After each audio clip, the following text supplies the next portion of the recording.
guys, welcome back to my channel.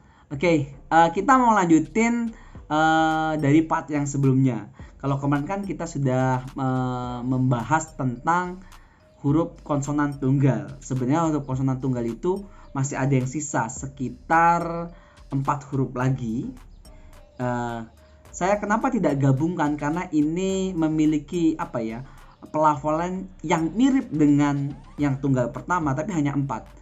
Tetapi dia ada ciri khasnya sendiri, ada perbedaan. Nah, itu nanti akan saya tampilkan juga perbedaannya di video di sini dari penutur aslinya. Saya khawatir kalau saya yang ngomong, walaupun sebisa mungkin, semaksimal mungkin berusaha seperti penutur asli, lidahku kan tetap lidah Indonesia, guys. Kenapa? Lidah Indonesia ya you know lah, kita ngomong bahasa Inggris aja yang sudah sekolah dari TK sampai lulus SMA 12 tahun aja masih belum maksimum gitu kan kalau dibandingin dengan penutur aslinya. So that's why kita akan cek di video yang ini. Oke guys, jadi kalau kemarin kita kan sudah belajar konsonan tunggal. Saya tulis ulang ya, ada giok, N, D, R, M, B, S, Iyeng, J, dan H. Ini adalah konsonan tunggal yang pertama. Maka kita akan ada konsonan tunggal yang dari bentuk dan suaranya mirip dengan yang saya lingkari. Ini,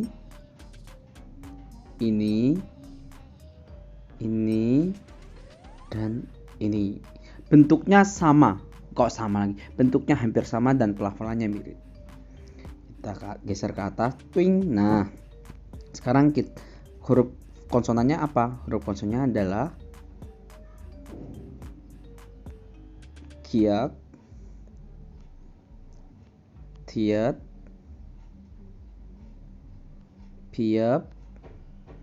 piep, kemudian ciet. Itu gimana sih? Nah, ini dia hampir mirip dengan ini yang saya lingkarin tadi. Kalau yang saya lingkarin merah kan mulai dari yang kanan kan bisa disebut G, bisa disebut K, bisa menjadi D atau menjadi T, bisa menjadi B atau menjadi P, bisa menjadi J yang terakhir, atau menjadi T kalau dimatikan. Nah, ketika yang ini dia pelafalannya harus ada, harus ada unsur seperti ini. Ini menjadi KH, kemudian ini menjadi TH, kemudian ini menjadi PH, ini menjadi CH dalam pelafalannya. Contohnya adalah di video yang ini.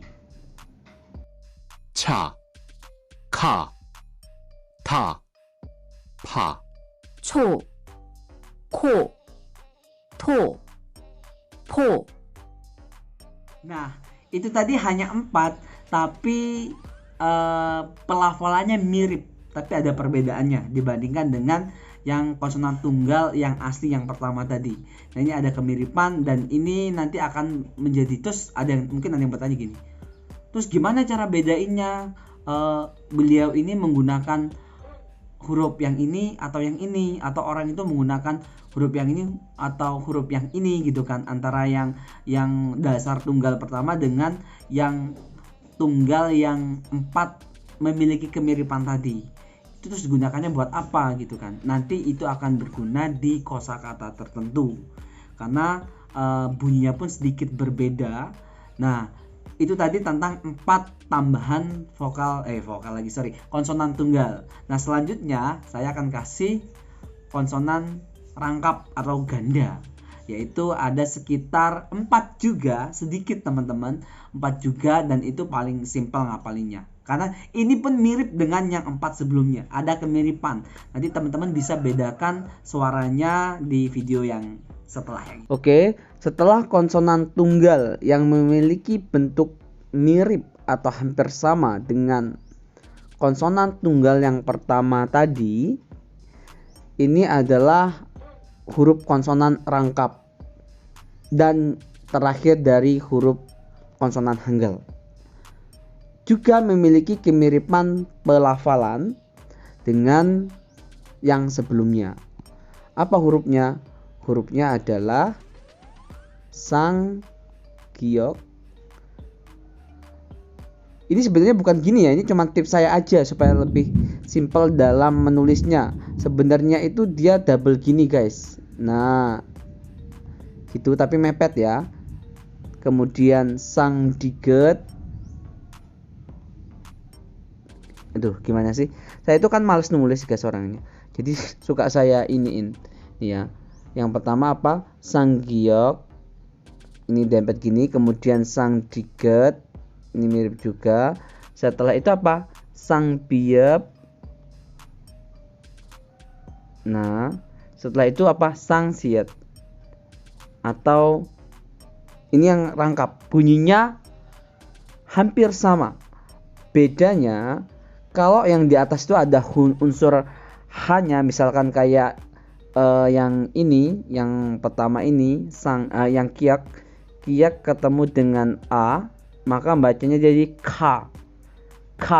Nah, tapi kalau yang paling terakhir ini justru dia lebih jelas, lebih bulat. Jadi dia lebih ke k, ta, pa, sa jika ketemu huruf a. Jadi di bawahnya saya kasih penjelasan. Dia lebih ke yang utuh. Nah, kayak gini. Dan ini yang seperti ini.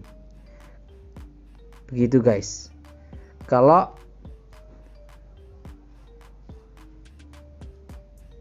ternyata ada satu lagi guys.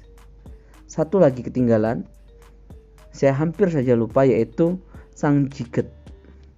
Yaitu J yang double. Kalau J yang pertama mana? Nah, yang dilingkarin merah ini, yang itu dia dibaca J biasa. Tapi kalau yang ini dibaca CH, ca gitu. Tapi kalau ini C yang bulat, C yang utuh, maksudnya C yang bersih dan clean. Nah, seperti itu. Nah, ini adalah akhir dari huruf konsonan dari Hangul. Semua konsonan telah kita bahas di sini. Dan teman-teman tinggal membiasakan mengingat seperti tip yang sebelumnya, yaitu bikin kolom-kolom. Dan the next video kita akan memasuki satu tahap akhir, yaitu vokal rangkap. Ada vokal rangkap paling terakhir. Kenapa paling terakhir? Karena itu butuh perhatian khusus dalam teknik mengingatnya, karena tidak segampang yang seperti ini. Nah, itu tadi terkait pembahasan 4 vokal terus bawahnya, padahal vokal rangkapnya belum kita bahas sama sekali. Terkait 4 konsonan rangkap yang terakhir. Setelah itu kita tidak ada lagi huruf Hangul konsonan. Habis itu kita akan bahas tentang vokal rangkap. Nah, vokal rangkap ini kenapa saya taruhnya di terakhir? Karena perlu attention khusus. Tidak susah, tapi tidak juga mudah. Cuman dia kombinasi, benar-benar kombinasi yang menghasilkan bunyi yang berbeda. So that's why saya taruhnya di video berikutnya. Jadi teman-teman tetap semangat, dan saya rasa cukup sampai sini. Jangan lupa untuk subscribe, like, comment, and share. See you. Bye-bye.